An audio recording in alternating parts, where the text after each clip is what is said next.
So, ayan mga kumare kong expired, isi-share ko lang sa inyo yung review ng aming bahay, yung background. Ito yung lutuan, at saka ito yung kitchenadal namin, at saka dito yung mga, namin, paper plate, ayan, yung mga baso, ayan, dito nakalagay yung mga dog food namin, tapos dito yung water station namin.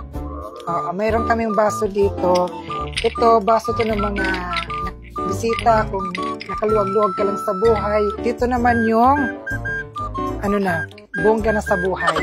Tapos ito naman yung kitchenadal, table napkin. Dito ako nilagay ko yung cellphone ko. Tapos makikita nyo, ayun, may doon higaan. One way lang kasi yung bahay namin. Pagpasok mo, labas agad. Dito yung labas. Dito yung kwarto ko. Ayan.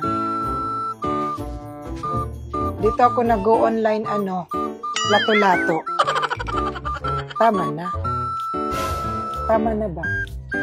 Tama na. Tapos ayan mga kumare kong expired. Dito naman sila nanay humihiga kasama yung pamangkin ko at binilang ko sila ng foam, styrofoam para flexible sila pag humiga. Kung nakikita nyo, red top, ngayon brown na. Meron na kasyang dirty kitchen na siya.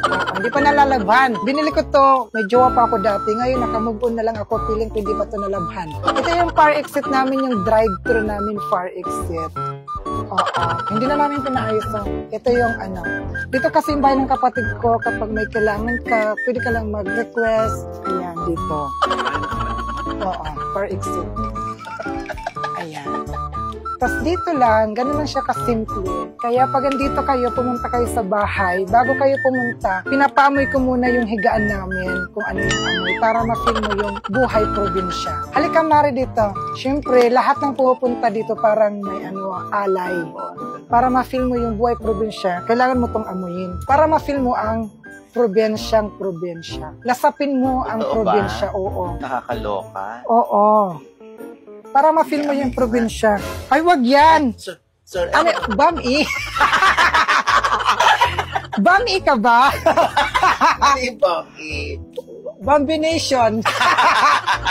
Oo, diba? Basta red to eh. Ngayon mag-brown. Ngayon magba-brown na. Oo, parang hindi pa naka-feel to ng ginawa sa buhay.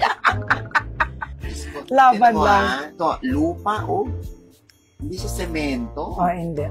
Nagpapatar sana ako, ito na yung na-provide. Kalahati pa lang. Ba?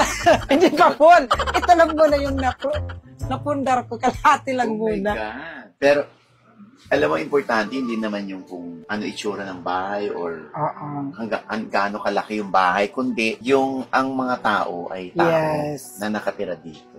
Yung pagtanggap, correct, pagmamahal, alam ko kung iba itong in-interview ko. Alam kung iba itong in-interview ko, sasabihin na lang sa akin, pwede sa iba na lang ako magpapa-interview, huwag na dito sa bahay namin. Sa ibang nakakahiya. Siya hindi niya kinakahiya. Kaya feeling ko, after nila mapanood yung interview, feeling ko may magbibigay sa'yo ng bahay.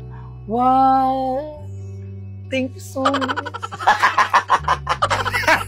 Sa lupa muna 2 kilo. Take out. Diba?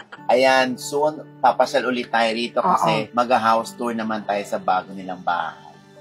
Yes. Yan Diyos ko, na natin yan? I-claim na natin. Pagbalik mo, bago na yung bahay namin. Nandun na yung higaan yung kusina dito, banda. Nilipat lang.